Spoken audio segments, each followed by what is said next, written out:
Évangile de Jésus-Christ selon saint Luc. Quand arriva le jour fixé par la loi de Moïse pour la purification, les parents de Jésus le portèrent à Jérusalem pour le présenter au Seigneur. Selon ce qui est écrit dans la loi, tout premier-né de sexe masculin sera consacré au Seigneur. Il venait aussi présenter en offrande le sacrifice prescrit par la loi du Seigneur, un couple de tourterelles ou 2 petites colombes. Or il y avait à Jérusalem un homme appelé Siméon. C'était un homme juste et religieux qui attendait la consolation d'Israël, et l'Esprit Saint était sur lui. L'Esprit lui avait révélé qu'il ne verrait pas la mort avant d'avoir vu le Messie du Seigneur. Poussé par l'Esprit, Siméon vint au temple. Les parents y entraient avec l'enfant Jésus pour accomplir les rites de la loi qui le concernaient. Siméon prit l'enfant dans ses bras et il bénit Dieu en disant : « Maintenant, ô Maître, tu peux laisser ton serviteur s'en aller dans la paix selon ta parole, car mes yeux ont vu ton salut que tu as préparé à la face de tous les peuples, lumière pour éclairer les nations païennes et gloire d'Israël ton peuple. » Le père et la mère de l'enfant s'étonnaient de ce qu'on disait de lui. Siméon les bénit, puis il dit à Marie sa mère : « Vois, ton fils qui est là provoquera la chute et le relèvement de beaucoup en Israël. Il sera un signe de division, et toi-même ton cœur sera transpercé par une épée.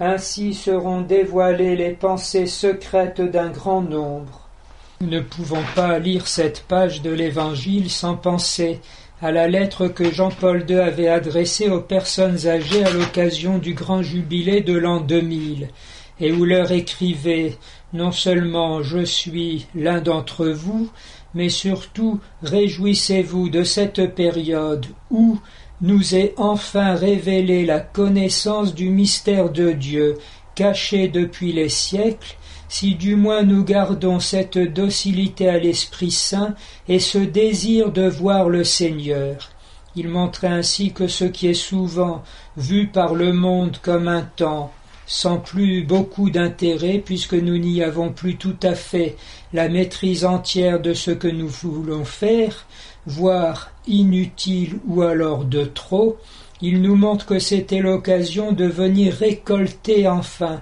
ce que pendant toute une vie on a essayé de faire, non plus au plan de l'activité temporelle, mais ce que cette activité recouvrait, à savoir notre préparation à l'acte même de l'éternité bienheureuse, dans lequel nous se prépare à entrer en passant ce seuil, mais que le Seigneur Jésus a comme franchi dans l'autre sens, lui qui est le chemin vivant qui nous conduit vers le Père.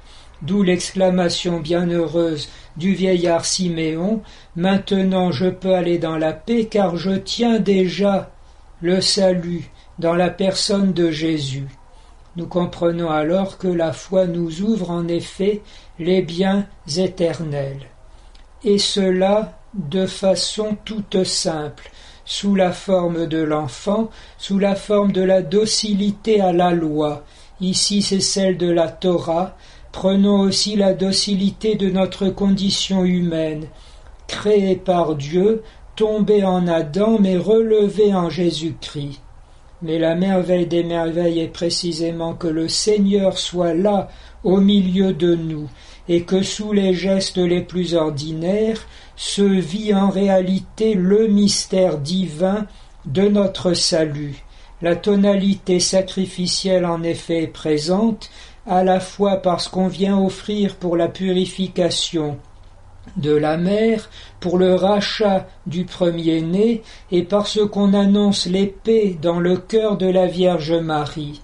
On comprend alors que bien au-delà de notre propre destinée et de nos propres personnes, c'est la révélation de Dieu que nous devons accueillir et embrasser. Alors nous serons dans la lumière et tout sera vrai, tout s'accomplira pour nous. C'est donc par providence que Benoît XVI nous propose en tout, toujours et partout l'acte de foi, non seulement sur la vraie pointure de nos existences, ce qui est déjà une très grande consolation, mais encore par surcroît ou au-delà de nous-mêmes, l'accueil, la contemplation et l'adoration du vrai Dieu, qui pour nous n'est pas un inconnu, nous ne vivons pas dans les ténèbres, mais dans la lumière du royaume.